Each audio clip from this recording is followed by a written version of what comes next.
Hello there! What's going on, everyone? Today we're going to be taking a look at Sabine Wren, the operative expansion for Star Wars Legion. And I am sorry that this is coming to you guys a little bit late, but due to distributor problems, we didn't quite get this here in Orlando as early as I had hoped.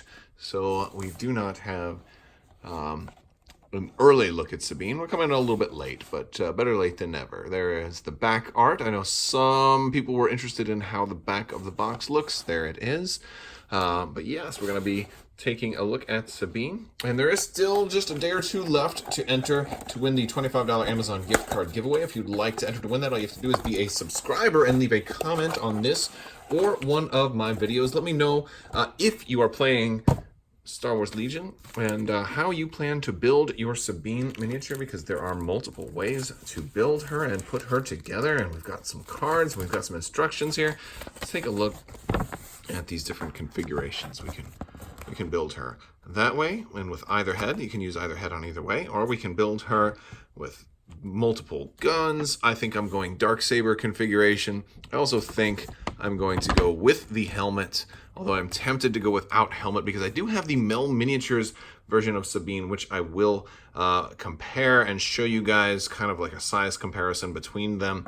But yeah, this is probably the one I will use because I'd rather use official stuff when it is available. But Mel was a really cool holdover.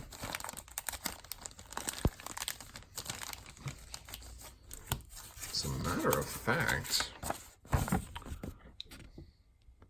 yeah, I play tested this one too. So yeah, that's what I used actually to play test. It's the little, as a placeholder.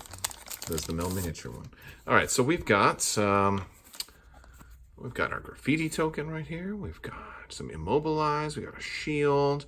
We've got her special thermal detonators. We've got our operative expansion. It's cool having a new operative now as well. So this will be fun. I feel like it's been a long time since we had new Legion stuff. I know we got some Legion stuff finally, and that's just really exciting. I'm really happy to have that. Let's go ahead and look at the cards. All right, so here's our Sabine actual unit card. She's got Jump 2, Gunslinger, Impervious with the red die, and Defensive Surge. So really hard to kill. Nimble on top of all of that. Really, really hard to kill. Gunslinger is great. 3 dice with Gunslinger too, but only pierce 1, so maybe not quite as pierceful as Han, but the extra die might help make up for that. And she does have Surge to crit, Surge for defense. Only 2 black die for melee, but she's probably going to be shooting a little bit more, or in the case where you give her something like the Darksaber, she'll have a better melee. She does have 2 gear. She's got the config, or the pistol hardpoint, and also the training upgrade, which is pretty cool. Yeah, I'm definitely liking her. I would definitely want to outfit her with the Darksaber. I'm definitely looking forward to that. That'll be a fun one to paint for sure. And of course, that's going to give us some very cool 5 black die. Dauntless, which I actually really like Dauntless. Immune to pierce against when you defend against melee, and it also gives it impact 1 and pierce 1.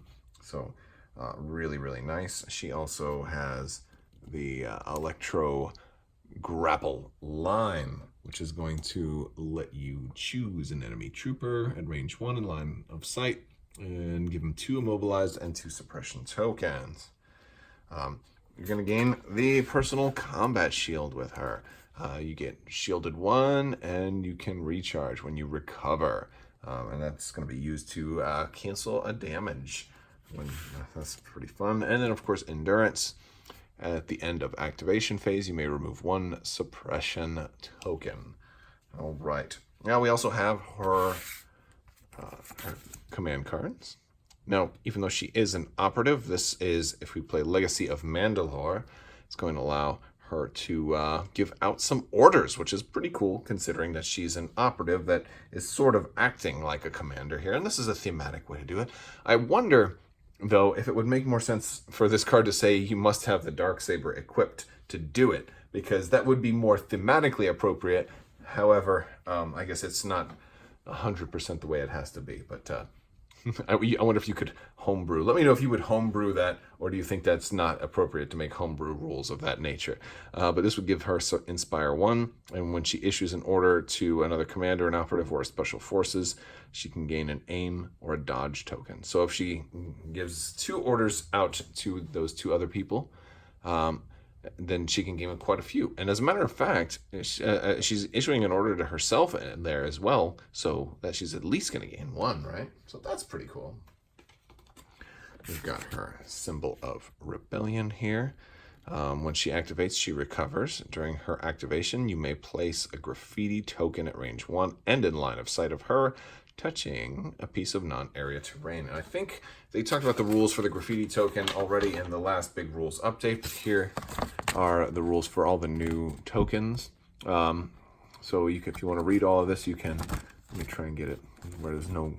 There we go. You can pause now if you want to read all of those. But the graffiti token is going to let friendly troops roll an extra die when they're trying to recover or when they're trying to rally, and it's going to let enemy troops roll 1 fewer die to a minimum of 1, though. So yeah, so it's not a super strong thing. So I feel like this one maybe you could do without that one, maybe. Although it is very thematic, I love the idea of her actually spraying graffiti.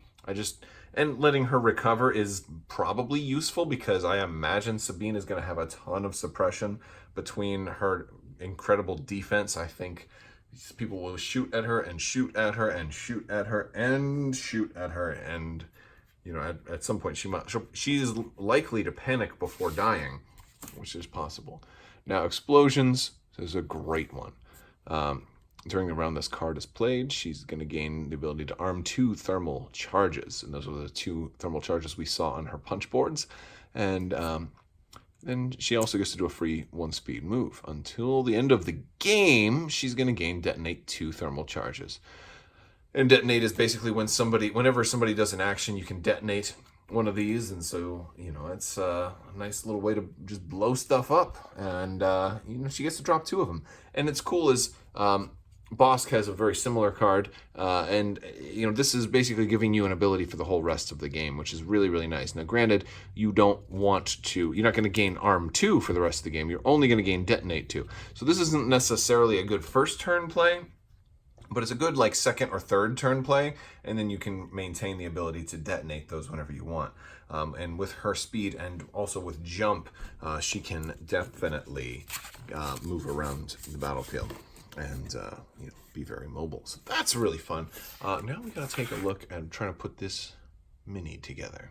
All right, so I emptied everything out. Now, one of the things I think would be really cool is if you guys wanted to not glue her onto the base yet, and instead do I did this really sloppily, but spray paint her little phoenix symbol. Not spray paint it, but basically if you make her base look like her little phoenix symbol, that would be really cool. Right? And this is my Mel Miniatures Sabine.